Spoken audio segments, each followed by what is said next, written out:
In early 2024, Frost Giant, an independent studio, raised more than $2 million on Kickstarter for its upcoming real-time strategy game, Stormgate.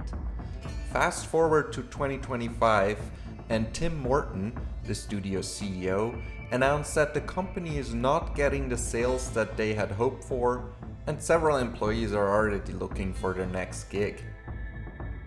How do you go from next-gen RTS hype to searching for a lifeline in 2 years? Short answer: overpromising, under-delivering, and burning time on resets. But to get the full story, we have to go quite a few years back. Okay, maybe not quite that far back. To understand Stormgate's hype, you have to understand StarCraft 2. It was the long-awaited sequel to one of the most influential RTS games ever, and its competitive scene helped Twitch take off and made esports mainstream outside of Korea. However, in October of 2020, Activision Blizzard put StarCraft 2 into maintenance mode. The StarCraft 2 community was smaller than its peak, but there still was a tight-knit group of fans. Sensing an opportunity, Tim Morton, who had just left Blizzard, and Tim Campbell, who had departed much earlier in 2004, founded Frost Giant Studios later that year. Their pitch? Build a modern RTS in the spirit of Blizzard's classics. And by 2022, they had raised $35 million from venture capital. Early messaging by Frost Giant described the game as the first truly social RTS, with co-op modes, integrated esports, and competitive multiplayer with team battles. Literally every part of the game is meant to provide a more social experience, Morton famously said in an interview in 2022. Tim Morton also wasn't shy talking about his prior experience building StarCraft 2. However, in actuality he joined Blizzard in 2014, 4 years after StarCraft 2 was originally released. He was production lead for the final expansion pack and some of the smaller content DLCs thereafter, but holding up StarCraft 2 as his prior game during Kickstarter pitches and investor decks was definitely a stretch.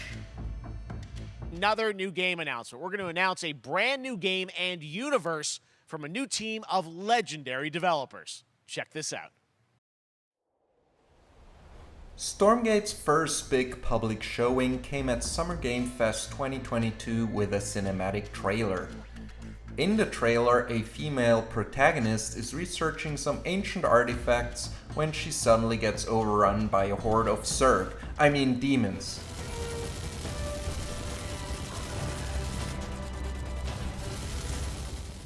Also joined by Frost Giant's president and game director Tim Campbell, here to tell us exactly how Stormgate will delight all minds, artificial or otherwise.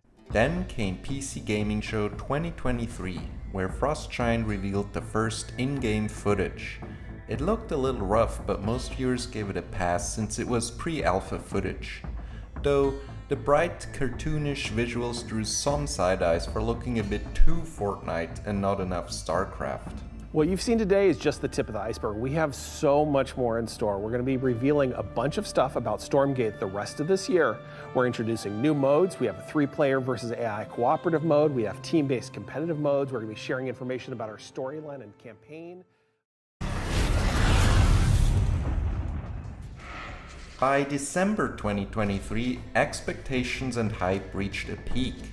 Frost Giant took the stage at the Game Awards with a new cinematic, which was later revealed to have cost $650,000. The response? Lukewarm at best. Criticisms around the art style being overwatchy, mobile gamey, and lacking grit was getting louder. Our vision is to make the most fun RTS of all time. And to us, that means a lot of different things. First, it starts with core gameplay. We're opening up the RTS experience to new players through new modes, new ways of play. Whether you like story, or you enjoy cooperative experiences, or you want to get right into ladder and play hardcore competitive, we have content for you in Stormgate. December 2023 also marked the launch of Frost Giant's Kickstarter campaign. Stormgate is fully funded to release. The message was clear, this money wasn't to finish the game, it was for stretch goals, collector editions and beta access.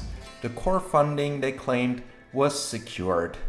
However, later Frost Giant clarified fully funded to release actually meant fully funded to early access, not to 1.0, not to the polished RTS they had been describing. That subtle change in definition was the first major credibility crack. The campaign absolutely crushed it and hit $100,000 in just 15 minutes and ended at $2.4 million. But that still wasn't enough. Venture capital for games had dried up, and so Frost Giant turned to yet another crowdfunding platform, Start Engine. This time, fans could buy actual shares in the studio, which Frost Giant declared to be worth $150 million at that point. The investor deck they presented was optimistic to the point of absurd. For example, they told investors Stormgate would capture 50% of StarCraft 2's launch numbers, because many of our team members worked on StarCraft 2. They called Wings of Liberty our prior product. Again, Morton wasn't even at Blizzard when Wings of Liberty released. Even stranger, they justified revenue projections by citing mobile strategy titles. Clash of Clans, Rise of Kingdoms, State of Survival. Those audiences have nothing to do with PC RTS. It was a best case fantasy scenario dressed up as market analysis. The filings also revealed the financial reality. Frost Giant had burned through over $23 million, had about $6 million left, and auditors openly questioned whether they could continue as a going concern. Translation, unless something massively changed, they were running out of money fast. What makes this worse is where the money was going. Frost Giant proudly announced that they had hired a real archaeologist to advise the lore. They also brought on a senior VP of licensing and IP expansion whose mandate was to explore figurines, films, and merchandising. This was long before they had a finished campaign, but the leadership seemed more focused on making Stormgate into a franchise than finishing the actual game. August 2024, Stormgate hit early access on Steam. Frost Giant had spent heavily on sponsored streamers and Twitch drops to drive interest. They got the eyeballs, but what players and viewers got was a half-finished game. Multiplayer was bare bones, and the campaign was stiff, awkwardly written, and littered with placeholder art. The reception was brutal. Steam reviews said it mixed, and content creators didn't seem impressed by the state of the campaign or the game in general either. Overall, I would rate Stormgate pretty low. I'd probably give it like a 1 or a 2 out of 10. It is very, very, very unfinished from campaign to co-op to just literally the factions that you play in one-on-one. Frost Giant admitted later that the campaign was so bad it had to be rebuilt from the ground up. That meant chunking months of work, including around half an hour of cinematics, and wasting millions in development time. They didn't simply iterate here, they started over. The early access release felt rushed and incomplete, and from the 2024 financial filings, we later learned why that was the case. Frost Giant drew down a $2 million loan from Silicon Valley Bank, and by releasing early access when they did, they were able to delay having to pay it back. As the negative Steam reviews kept pouring in, Tim Morton had a creative idea to turn the ship around. He, alongside several other key employees, wrote positive Steam reviews and got busted in the process. Gerald, Frost Giant's communications director, explained that these were just a few employees independently reviewing the game and that there was no call from leadership to do so, despite the CEO also being involved in it. Then, on Reddit, a user account called Tim Morton posted a glowing comment praising the campaign. When called out, the several years old account was quickly deleted. Most likely explanation? Tim thought he was signed into a different account, and some extremely positive voices of course got immediately suspected of being under Tim's control, but now are venturing into conspiracy territory, so let's move on. In any case, the distrust in Frostgiant and its leadership grew day by day. And speaking of distrust, Stormgate's Steam page briefly carried an ad for a third-party software that supposedly could help you improve your ping in Stormgate and other games. This violated Steam guidelines, but it's also just a really bad look to advertise some questionable game booster software, especially when your game is supposed to be able to run smoothly irregardless of ping thanks to its rollback technology. Gerald promised a blog post explaining it all in detail, but we're still waiting for that to this day. Frostgiant, with Tim Morton leading the charge, burned all the community goodwill with questionable actions such as these. In July 2025, Frostgiant announced that Stormgate was leaving early access. Initially this was advertised as version 0.6, but when the community pointed out how confusing it would be to launch with anything other than 1.0, Frostgiant backpedaled and dropped version numbers completely in favor of opaque codenames. The reality was pretty clear. The game was still incomplete. The only thing they considered done was the rework campaign and 1v1. Out of the promised team modes, only co-op existed, but even that had been frozen with earlier versions of now reworked units. The editor wasn't finished either. Social features, the main selling point, simply didn't exist at all. The first truly social RTS was a 1v1 ladder and a half-baked campaign. And speaking of the campaign, the already short campaign was for some reason split into 3 separate DLCs, each containing just 3 missions and priced at $10. On the Steam page they then advertised 3 bundles, Basic for $25, Deluxe for $40 and Ultimate for $64. Where this gets confusing is that neither the $25 Basic nor the $40 Deluxe bundle actually contained all 3 campaign DLCs.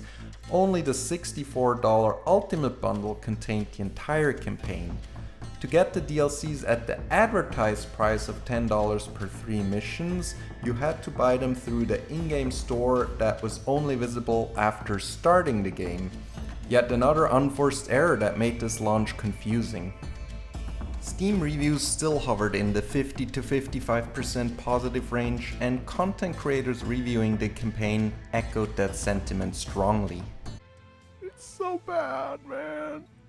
It's so bad. They got the feedback. They've known from Heart of the Swarm.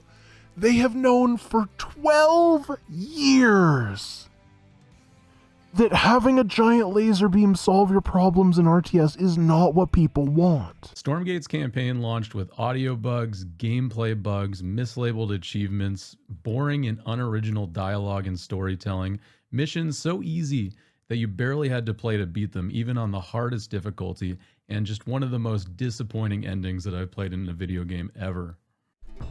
Only IGN, for reasons that remain questionable, gave the game an 8 out of 10. Morton seized on that immediately, insisting, "We delivered an 8 out of 10 rated game with the content we promised."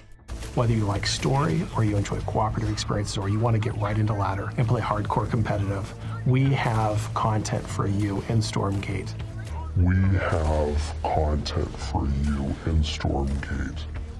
In actuality, I don't think anyone was happy with the state Stormgate was released in, and once again the financial reality was coming crushing down on Tim Morton and his team.